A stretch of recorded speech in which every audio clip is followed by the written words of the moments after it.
తెలంగాణ మాజీ చదువుల మంత్రి cum car party leader Sabitha Indra Reddy మేడంను గంజిలయ్య కంటే గలీజ్గా చూస్తుర్రట, పచ్చి పులుసు కంటే కడుపలసన అన్నట్టే చేస్తుర్రట. అగో సబితా మేడము అంటే తెలవనోళ్ళు ఎవ్వరు ఉండరు, షేవెళ్ళ చెల్లెమ్మ అంటే గుర్తుపట్టనోళ్ళు ఉండరు. అసొంటి మేడంకు మర్యాదలు ఎవ్వరు ఇస్తలేరు అంటారా ఈనుండ్రి.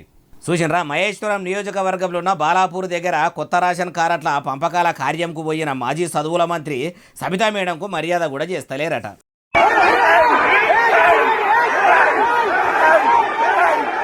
ప్రోటోకాల్ ప్రకారం ఎమ్మెల్యే అయినందుకు స్టేజీ మీద కుర్చీ చేసి కూర్చోబెట్టింది కూడా లేదట.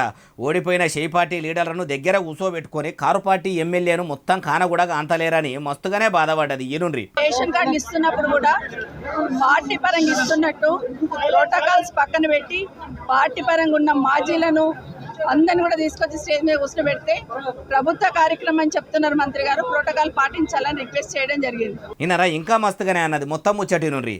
అయినా కూడా మంత్రి గారు ఇగ్నోర్ చేసి దాన్ని స్టేజ్ మీద వాళ్ళని అందరిని అట్లే కూర్చోబెట్టడంలో ప్రయత్నం చేయడంలో నేను బైకాట్ చేసి బయటికి రావడం జరిగింది, నాతో పాటు ఉన్న వాళ్ళందరినీ. మంత్రి శ్రీధర్ బాబు సార్ కూడా ఇట్లా కావాలని మాజీ మంత్రి సబితా ఇంద్రారెడ్డి మేడంను తక్కువ చేసి చూసినట్టు అనిపిస్తున్నదని, వెనకడ ఎవరో కోపంతో చెరువు మీద అలిగిపోయినట్టు వెంటనే గులాబీ బలగమును మొత్తం తీసుకొని ప్రోగ్రాం నుంచి బయటకు వచ్చిందట. అమ్మా మాజీ చదువుల మంత్రి సబితమ్మ, అప్పట్లో మీ కారు పార్టీ ఏలుబడిలా మీరు కూడా మీ సర్కారు చేసే కార్యంలో కాంగ్రెస్ పార్టీ లీడర్లను ఎట్లా చూసినరో తెలవందా?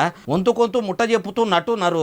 అయినా ప్రోటోకాల్ మీద పెట్టిన ఈ మనసు మీ మహేశ్వరం నియోజకవర్గంలో మిమ్ముల ఎమ్మెల్యేగా గెలిపించిన ప్రజల మీద పెడితే మంచిగుంటుంది. అప్పుడు మీరు రాకున్న మీటింగులకు రావాలని ప్రజలే పిలుస్తారు మేడము. అట్లెందుకు మీకు ఆలోచన వస్తలేదో మీకే తెలవాలి మేడం అంటుర్రు ఏ ముచ్చటిన్నోళ్ళు.